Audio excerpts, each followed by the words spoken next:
আমি আছি এখন ইন্ডিয়াতে, ইন্ডিয়ান পিলার আমার পিছনে।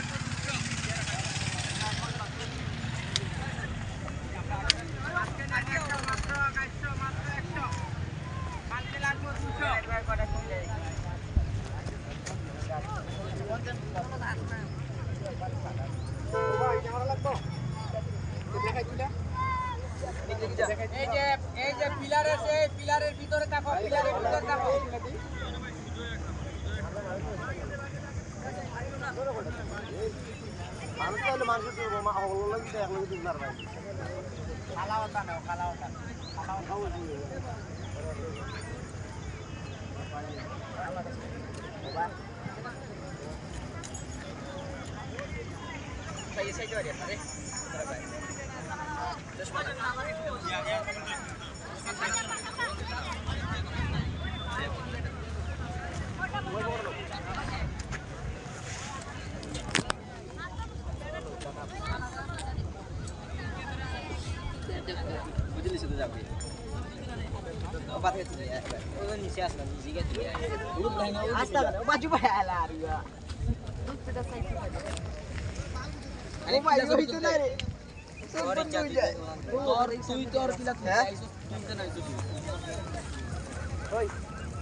প্রচুর রোদ, চোখ ধরে অনেক।